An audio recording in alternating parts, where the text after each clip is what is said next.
رسول اللہ صلی اللہ علیہ وسلم کے مدینے تشریف لانے کے بعد اسلام کو زبردست عزت اور طاقت حاصل ہوئی۔ یہاں پہنچ کر جلدی ہی آپ کے تمام مہاجر صحابہ کے لیے بھی مدینے میں گھر بار کا انتظام ہو گیا۔ رسول اللہ صلی اللہ علیہ وسلم نے مکے سے اپنے اور حضرت ابوبکر صدیق رضی اللہ تعالی عنہ کے گھر والوں کو مدینے بلا لیا۔ دوسرے صحابہ نے بھی آدمی بھیجے تاکہ وہ ان کے رشتہ داروں کو مکہ سے لے آئیں۔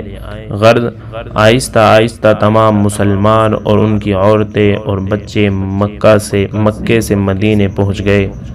کوئی مسلمان بھی اپنا سب سامان اور مال و دولت ساتھ نہیں لا سکا تھا، کیونکہ سب چوری چھپے ہی مکہ سے روانہ ہوئے تھے۔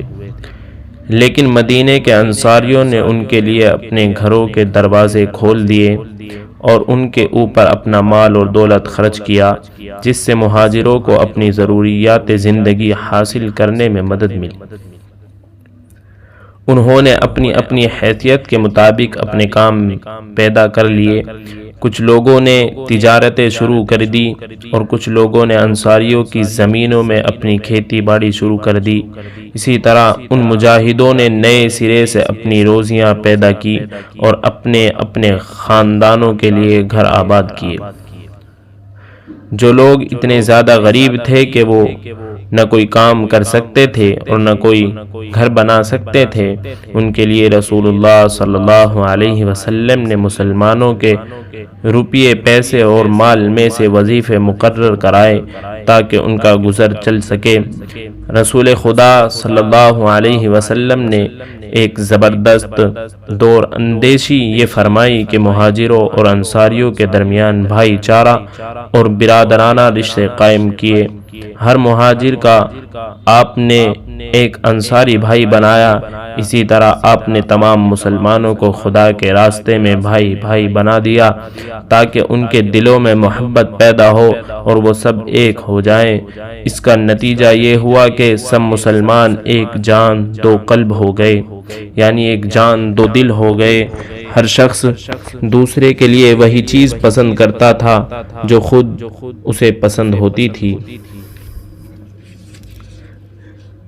مدینے میں یہودی بھی بہت بڑی تعداد میں آباد تھے اور خود مدینے اور اس کے چاروں طرف ان کا کافی اثر اور اقتدار تھا۔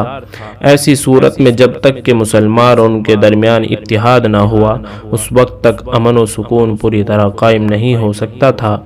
اسی لیے کوئی ایسا معاہدہ ضروری تھا جس کے بعد یہودیوں اور مسلمانوں کے درمیان ایکتا پیدا ہو جائے، آپس میں لڑائی جھگڑا، عداوت و دشمنی اور پھوٹ باقی نہ رہے۔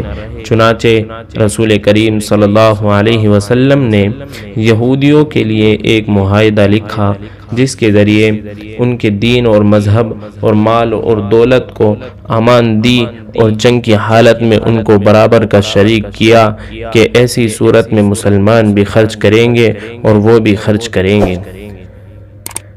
اسی طرح مسلمانوں کو بھی مال غنیمت ملے گا اور ان کو بھی ملے گا۔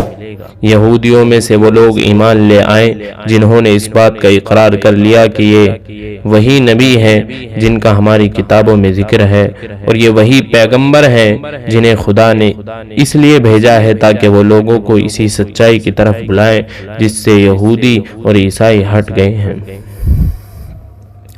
مگر زیادہ تر یہودی اس بات کو نہیں مانتے تھے کہ آپ ایک نیا دین لے کر آئے ہیں جو ان کے دین سے بہتر ہے۔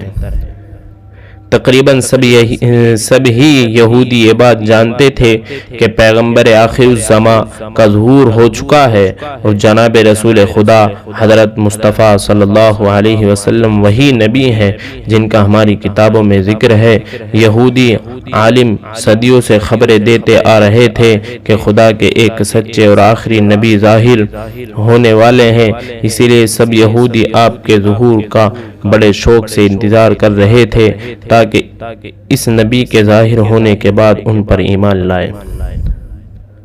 مگر جب حضرت پیغمبر خدا نے اپنی نبوت اور رسالت کا اعلان فرمایا تو اکثر یہودی آپ کی سچائی کا انکار کر بیٹھے، اس لیے کہ رسول پاک صلی اللہ علیہ وسلم ایک نیا دین لے کر تشریف لائے تھے،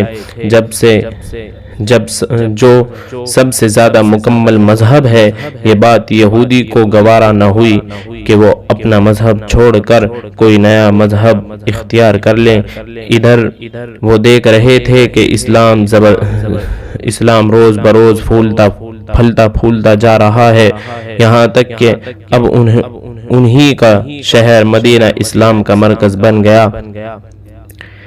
اس سے ان کے سینوں پر سانپ لوٹ رہے تھے، اسی وجہ سے انہوں نے دکھانے کو تو مسلمانوں کے ساتھ یہ معاہدہ کر لیا، مگر اندر ہی اندر اسلام کی جڑیں کھودنے کے لیے سازشیں کر رہے تھے۔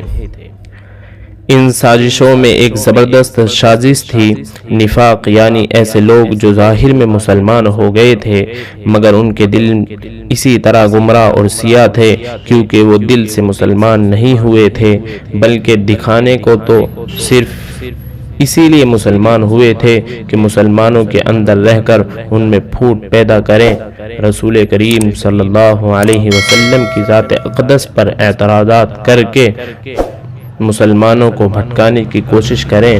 ایسے لوگوں کو منافق کہا جاتا ہے۔ یہ اسلام کے خلاف ایک بہت خطرناک سازش تھی، مگر اسلام خدائی مذہب اور سچا دین ہے، اس لیے منافقوں کے اس نفاق سے اسے کوئی نقصان نہیں پہنچا بلکہ وہ پھلتا پھولتا رہا، اسی لیے کہ منافقوں کی باتوں سے ان کا پول کھل جاتا اور پھر مسلمان بھی ان کے قریب نہیں بھٹکتے تھے، اگر ان سے ملتے تو ان کی باتوں پر بالکل دھیان نہیں دیتے تھے بلکہ اپنے مذہب اور اپنے پاک نبی کی بھلائی کے لیے ان سے جو کچھ بھی بن پڑتا وہ کرتے رہتے تھے۔